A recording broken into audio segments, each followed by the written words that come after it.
আশা করি আপনারা সবাই ভালো আছেন। তো পূর্বাজ লাইফস্টাইলের নতুন আর একটা ব্লগে আপনাদেরকে স্বাগত জানাচ্ছি। আজকে হচ্ছে গিয়ে বুধবার আর এখন বাজে হচ্ছে 10:30। তো আমি এখন রান্না করছি। দেখুন এই যে পালং শাকের তরকারি। মানে ব্যাপারটা কি জানেন, আমার যে মাসির কাছ থেকে আমি আনাজ নিয়ে আসি সেই মাসি হচ্ছে মানে আমি তো পালং শাক খাই না, আমি খাই না বলে আমার বাড়ির লোকেও খায় না। তো সেই জন্যে আমি পালং শাক নিই না। এবার মাসি কখন দুয়াটি পালং শাক দিয়ে দিয়েছে। এবারে তো ভাবছিলাম যে ওগুলো কাজের লোককে দিয়ে দেবো, কারণ বাড়িতে তো কেউ খায় না। তারপরে ভাবলাম যে একটু যদি কায়দা করে রান্না করে দিতে পারি তাহলে ওরা বাপ বেটা দুজনে খেয়ে নেবে। সেই জন্যেই আজকে পালং শাকের তরকারিটা রান্না করতে নিলাম। তো এই যে পালং শাকটা কুচিয়ে নিয়েছি, আর এখানে কি করেছি জানেন, এই যে আলু আর কচু কুচি কুচি করে কেটে এগুলোকে একটু সেদ্ধ করে নিয়েছি। এমনি আর তেলে নাড়াচাড়া করিনি, এমনি সেদ্ধ করে নিয়েছি। নিয়ে এবারে এই যে রান্না করব, একদম সিম্পলভাবে রান্না করব।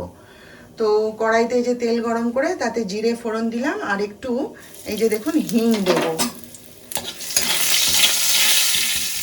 ওদের তো দুজনেরই সবসময় পেঁয়াজ না হলে চলবে না, কিন্তু আমি পেঁয়াজটা দেব না। পালং শাকে কি কেউ পেঁয়াজ দেয় বলুন? সেই জন্যে একদম সিম্পলভাবে রান্না করব।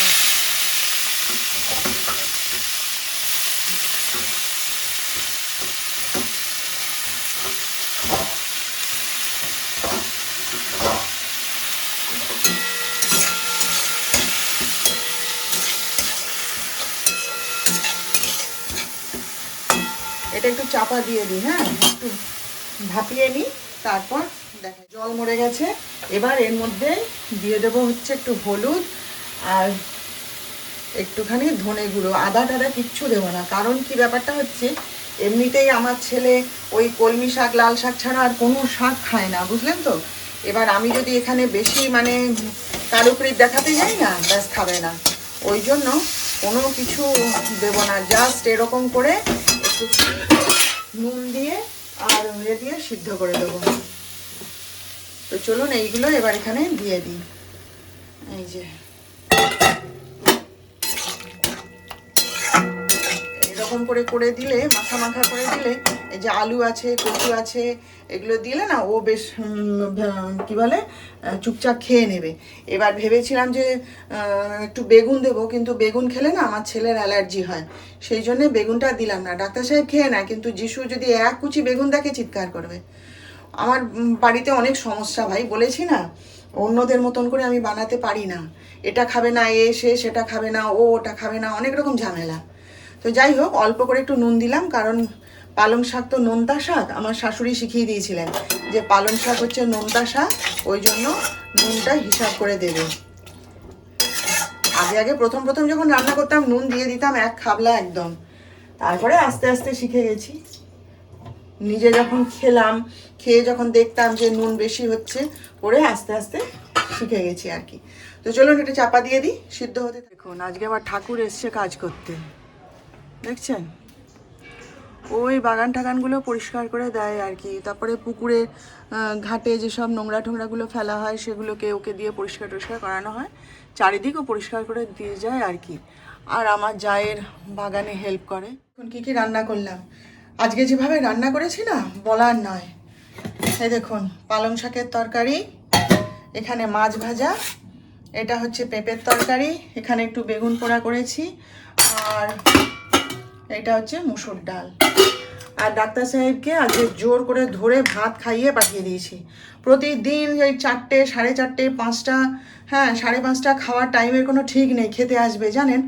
কালকে এসেছে তখন বোধহয়, আমি ওই যে বললাম না আমি জিমে বেরিয়ে যাচ্ছি, মানে তখন 4টে, সেই সময় খেতে এসছে। রোজ রোজ কি ভালো লাগে? আমি বলি যা রান্না হয়েছে তাই খেয়ে চলে যাও, অত পদে পদে রান্না করে খেতে হবে না। তো এই পালং শাকের তরকারিটা হয়ে গেছিলো, আর ডাল হয়ে গেছিলো, আর ডিম ভেজে দিয়েছি, দিয়ে খাইয়ে পাঠিয়ে দিয়েছি। ঠিক করিনি বলুন? আর পালং শাকের তরকারিটা বললো খুব ভালো হয়েছে। তো ভালো কথা, বলছে কী দিয়ে রেঁধেছো? আমি বলি সে সব আছে ম্যাজিক ব্যাপার। তো ভালো খেয়েছে, বললো ভালো হয়েছে। তো ব্যাস ঝামেলা খতম। এবার যিশু আসুক, এলে যিশুকেও খাইয়ে দেবো, দিয়ে শান্তি। চলুন। তো গুড আফটারনুন, এখন বাজে হচ্ছে 4:05। তো জিমে যাচ্ছি একটু, কিন্তু আজকে জিমে আমি একাই যাব, টোটো ধরে চলে যাব, সেই জন্যই আরও তাড়াতাড়ি করে বেরোচ্ছি আর কি। যিশু তো এক্ষুনি এলো, এসে খেয়ে আবার বেরিয়ে গেল, ওর কি কাজ আছে নার্সিংহোমে, তাই বেরিয়ে গেল। আর আমি এই যে এখন চাটা খাচ্ছি, খেয়ে রেডি হয়ে গেছি। ওই কালকে যে চুড়িদারটা পরেছিলাম ওটাই পরে নিয়েছি জিমে যাওয়ার জন্যে। আর 10টা কুর্তা ভেঙে কি হবে বলুন, ওই একটাই ঠিক আছে। একটা কুর্তা একটা সপ্তাহে ব্যবহার করি, কেচে ধুয়ে ইস্ত্রি করে তুলে রাখি, আবার নেক্সট সপ্তাহে আরেকটা বের করি আর কি। তো আমি রেডি হয়েই গেছি, একটু ওই সোয়েটারটা গায়ে দেবো আর একটু লিপস্টিক লাগাবো, দিয়ে বেরিয়ে চলে যাবো। ওই যে চাটা খেয়ে নিই, নিয়ে লিপস্টিকটা লাগাবো। তো চলুন তাহলে জিম থেকে আসি, আজকে যোগা ক্লাস আছে তো ওই জন্যই যাচ্ছি আর কি। তো যিশু আমাকে বলছে, মা তুমি আসার সময় আমাকে ফোন করে দেবে, আমি নিয়ে আসবো। আমি দেখি, তোকে অত কষ্ট করতে হবে না, আসার পথে একটু বৃহস্পতিবার কালকে তো তার বাজার টাজার করবো, করে আমি আস্তে আস্তে হাঁটতে হাঁটতে চলে আসবো। তো ছেলে তো নাছোড়বান্দা, না তোমার হয়ে গেলে তুমি আমাকে ফোন করে দেবে, আমি নিয়ে আসবো। মানে ও আমাকে পৌঁছে দিয়ে আসতে পারছে না তো। ছেলে আমার খুব সিনসিয়ার, জানেন তো। নিয়ম করে প্রতিদিন মানে ঘুমিয়ে থাকলে উঠে আমাকে নিয়ে ও ছেড়ে দিয়ে আসে প্রত্যেক দিন। নিয়মের কিন্তু হেরফের হয় না আমার ছেলের, এটা কিন্তু বলতে হবে, খুব সিনসিয়ার। মাকে ও দায়িত্ব নিয়ে পৌঁছে দিয়ে আসে, আবার যেদিন অসুবিধা হয় ওকে ফোন করলেই ছুটতে গিয়ে একদম নিয়ে চলে আসে। ওই জন্যই ও মানে ছটফট করছে, মাকে দিয়ে আসতে পারলো না তো। আমি বলি তুই যা নিজের কাজে, তোকে চিন্তা করতে হবে না, যখন সময় থাকে তুই তো দিয়ে আসিস, আর কে দিয়ে আসে। না তুমি আমাকে বলবে। আমি আচ্ছা সে ঠিক আছে, দেখা যাবে। তো চলুন তাহলে আমি যাই, হ্যাঁ, পরে ফিরে এসে আবার আপনাদের সাথে কথা। জিম থেকে যখন আসছিলাম জানেন, একবারেই ঠান্ডা নেই। জিমে গিয়েও কিন্তু যখন জিম করছি না তখনও মানে বেশ গরমই লাগছিল।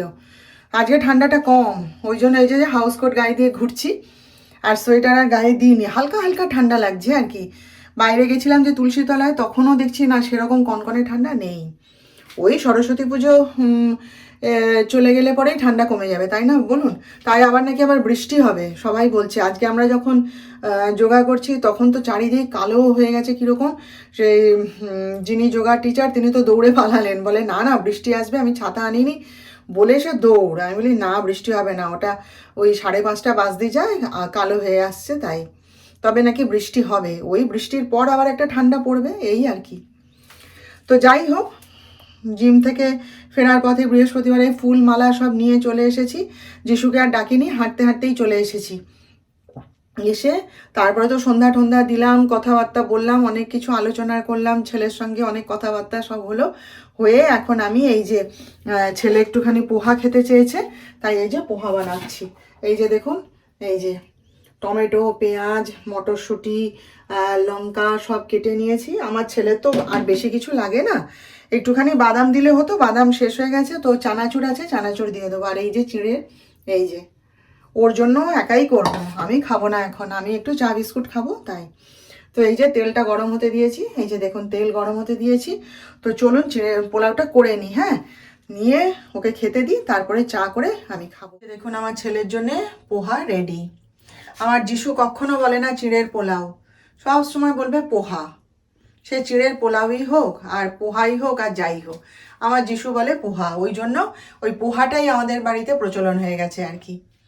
তো চলুন ওকে খেতে দিয়ে আসি, হ্যাঁ, তারপরে চা বসা। আচ্ছা, আজকে হচ্ছে আমার দেওয়ারা জায়ের বিবাহবার্ষিকী, তো আমাদের তরফ থেকে এই উপহারটা ওদেরকে দেওয়া হলো।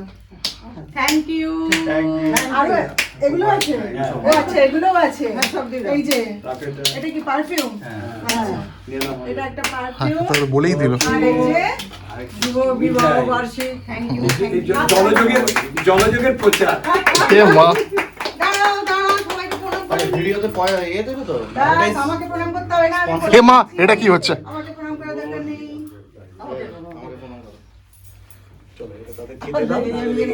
এই দেখুন আমার ঘুগনি রেডি। এই যে এটা চাপিয়ে দিয়ে একটুখানি উপরে গেছিলাম, দেওরা জায়ের বিবাহ বার্ষিকী পালন করে এলাম, বুঝলেন তো। তো যিশু তো উপরে খাওয়া দাওয়া করবে, ও বসে গেছে অলরেডি, তারা সব ভাইরা মিলে খাওয়া দাওয়া করছে, আর আমরা নিচে খাবো। তো ঘুগনি 3 জনের জন্যই করেছিলাম, তো থাক, যিশু কালকে খেয়ে নেবে। আর ডাক্তার সাহেব বলেন যে আর রুটি করার দরকার নেই, আমাকে মুড়ি দিয়ে দাও, ঘুগনি দিয়ে মুড়ি খেয়ে শুয়ে পড়বো। তাহলে ব্যাস হয়ে গেল। আমিও একটু ওই শুধু ঘুগনি খেয়ে নিয়ে, একটু চিড়ে ভাজা আছে ওই দিয়ে ঘুগনি দিয়ে খেয়ে নিয়ে শুয়ে পড়বো। আজ আর ঝামেলায় যাচ্ছি না, কাল সকালে উঠে রুটি করা যাবে জলখাবারে। তো চলুন তাহলে আজকের মতন এখানেই শেষ করে দিলাম। কালকে আবার দেখা হবে নেক্সট ব্লগে নতুন বিষয় নিয়ে। আপনারা সবাই ভালো থাকবেন, আর আমার ভিডিওটা ভালো লেগে থাকলে একটা লাইক অবশ্য করে দেবেন।